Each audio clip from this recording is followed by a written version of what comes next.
we want to really try to do within this year is have a deeper understanding of how our personal comes into the professional, how the professional comes into personal, and ultimately how there's really very little difference, if any.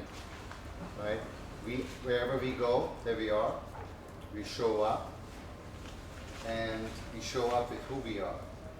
There is an idea in standard psychology that we are a psychologist or a psychotherapist or an MFT, and we are in that role. And now when we're in that role, then we are somehow an expert and we are not ourselves anymore. Is that not somehow that basic idea? There's a role of a therapist. We call you and I relating therapy. Well, what is that? I thought we had a relationship. So the moment we call it therapy, we have actually instrumentalized the relationship that you and I have. You are starting the year, there are expectations, you have ideas, and really all of us are dealing with our issues. Dealing with issues. Anybody who doesn't have issues? What are some of the things that we are, maybe we can keep it just a tiny bit on the abstract level, that we would be working on when we are in this year, and we are now working with failed elders, with forgetfulness, we're working with end of life, we're working with all kinds of symptoms. You're working really in some ways with the most marginalized group in our society. The frail, the vulnerable, people who are often not that verbal anymore, that get judged. This is also an organization that tries to change how elders are being looked at. So you will deal with the mainstream, which does not seem to be appreciating too much the aging phenomenon. And you're dealing also with a mainstream that doesn't seem to have too much of a use or purpose for elders. Right? And that, of course, is manifesting itself in the way physicians, social workers, psychologists, therapists, hospital administrators are helping or not helping our cause in terms of a respectful care for elders. And then you will be in the middle. And you're advocates, you're smart, you want to make a difference, you want to make a change, and you see obvious inadequacies and you want to get in there and make a difference. When that comes up, I want you to remember that AgeSong is wanting to make a difference. Be on our side, talk to us. The change starts with you, right? You will see yourself in everything.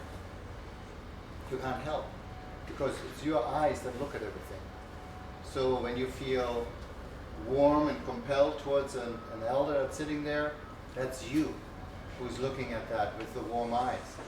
When you get upset and irritated about something, that's you looking through your eyes, getting irritated and upset about something.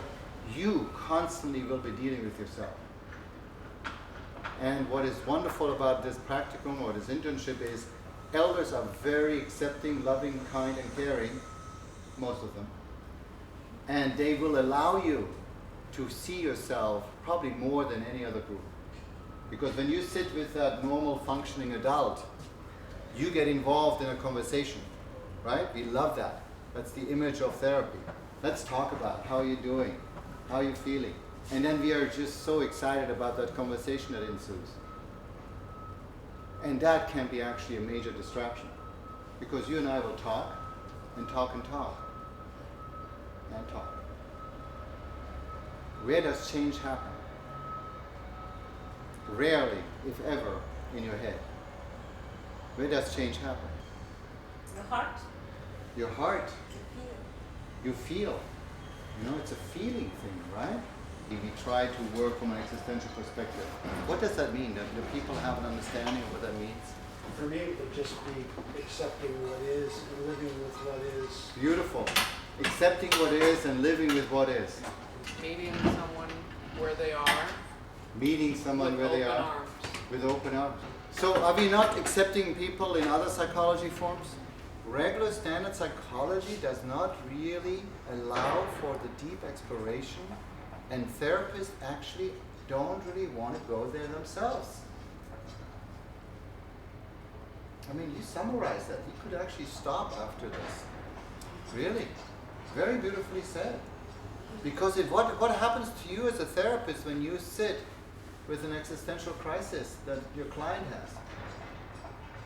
And all of our elders here are in an existential crisis. The last few years of life, having to face death, having to face the inability to be independent in a country that cherishes it to the maximum degree, dealing with the last phases of doing a life review, seeing did I live my life or not, and to what degree do we allow ourselves to feel what's actually happening here with the work that we do. My own fear of dying, my own fear of vulnerability, my own fear of being frail, my own fear of losing, quote unquote, my cognitive abilities. People from a different culture, I have had the experience that when they go into therapy, the therapy treat them like, oh, this is the Western standard. That's right. And if you're not in that mode, then maybe something is wrong with you. That's right. Other cultures can think communally, where the health of the community is more important than my personal health. Right? What do we call somebody in our Western culture who makes the communal more important than their personal? Psychologically, we call them codependent, for example, right? I'm actually on my way somewhere and I notice, oh, are you okay? Are you okay? And then that's a codependent movement, right? Because I'm actually on my way, I have my goal in mind, and I actually now took time out to check on her. In some, in the Western culture, this could be called codependency. In another culture, it's actually to take care of somebody, to be related, right? Absolutely. So back to that original question, what issues are you working on? I think I'm working on the issue, just to kind of model it a little bit, of when do I step in and when do I allow the flow. So I'm learning that part of either listening more to my inner voice, so to speak. So all of you could think about what are you working on specifically in yourself, and then you could think, how does that come in here? How does that actually appear here also in this work? You're going to also have issues with care. What is care? How do you feel cared for?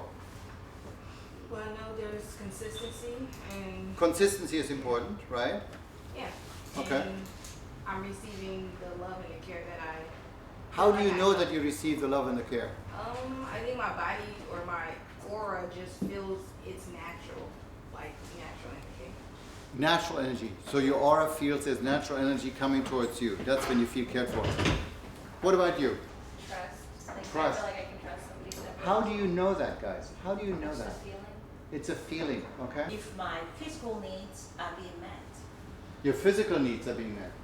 or emotional needs.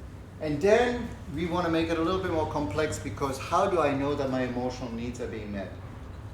I would just like to invite you to think that there are things. For example, I have one resident, when you give him the tea just right with milk, he feels loved. If you don't do that, he doesn't. So you also can think yourself over the little things that give you a sense that your partner or your friend or your acquaintance likes you, or you feel paid attention to. And it's often very small things. We're trying to create a psychological environment. What do you think I mean by a psychological environment? Elder care mostly is administrative, right? It's mostly, making sure it's coordinated. You get your care, you get the physician, you get this and that. It's a little bit more of an administrative environment. It's more about the what. What can we do specifically to do? What can we specifically do for you, and so forth. It's organizing. And what we're trying to do at AgeSong, we're trying to actually destabilize things by having them, that's why we also, on purpose, Vincent puts this up on a slope, because we actually are trying to have you think outside the standard rectangular, and not have you become used to life being linear.